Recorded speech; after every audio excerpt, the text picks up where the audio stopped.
Corrine Brown's former chief of staff, Ronnie Simmons, is expected to take the stand tomorrow following another day of bombshell testimony. Today, the woman who started the bogus charity at the center of the case testified it was really a slush fund for the former congresswoman. This is a courtroom sketch of Carla Wiley on the witness stand. The founder of One Door for Education described how her charity for underprivileged kids turned into a cash cow for Brown. Back in February, Wiley and Simmons pleaded guilty to conspiracy to commit fraud, and both agreed to testify against Brown. Channel 4's Jim Pickett has been inside the courtroom all day, but first, we begin our coverage with Joy. Joy? Well, Tom, as you know, there is a gag order on this case, but Jim Pickett was inside the courtroom all day long. As Carla Wiley finished testifying, she came out and he tried to ask her questions, not about her testimony, but about whether or not she had a message for all of those people who felt and who were duped by One Door for Education. Excuse us, please. Carla, do you have anything to say? What do you want to tell people that we're giving money to kids? What do you think this says for your mother and the charity you set up for your mother? What do you want to say about that? Why would you steal from a charity you set up in honor of your own mother? I know you're not going to talk to us, but don't you think you owe something to tell people that gave money for kids?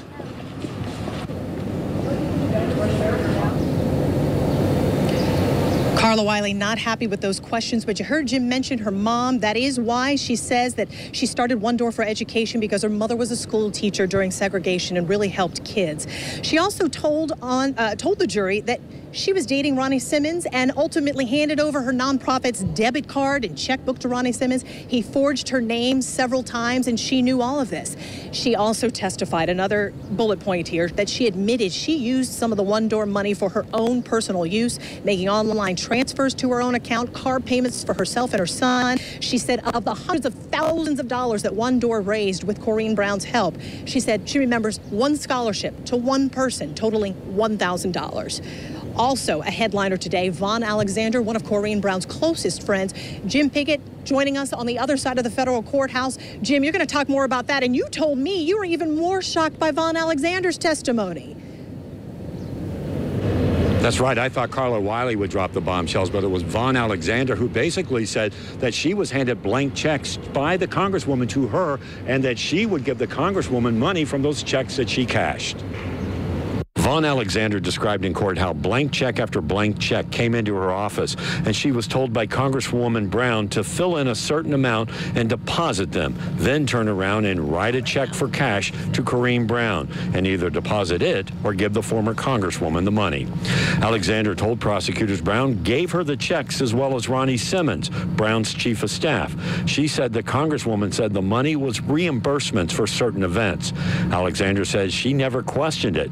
In cross-examination, Brown's attorney asked about Alexander's memory loss and how that played a role when she was questioned by FBI agents. Alexander said it was a medical condition, and once she had her bank statement and other information in front of her, she could recall what happened. As Alexander left the court after testifying, I had some questions for her about her friendship with Brown and why she never suspected a problem. Alexander had nothing to say. You've been friends for so long. Is this going to change? What do you want to tell people? Sure. Is there anything you can tell us at all? I mean, not even about the case? It was the same situation when One Door president Carla Wiley also left the courthouse. She didn't say a word. She had testified earlier that she was not given any promise of a reduced sentence for testifying against Brown. She said that she lied to the FBI when they first interviewed her, but then cooperated after hiring an attorney. She said she was aware that most of the money wasn't going to kids, but over $300,000 went to Brown's events, and that Brown never promoted One Door at any of those events. I know you're not going to talk to us, but don't you think you owe something to tell people that gave money for kids?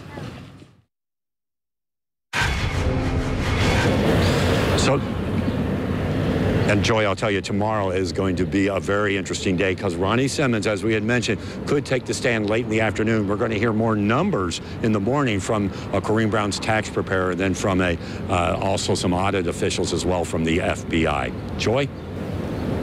Yeah, Jim, talking about Ronnie Simmons tomorrow. You know, we've been out here since 4 o'clock this afternoon telling you what's been happening, a play-by-play from inside the federal courthouse.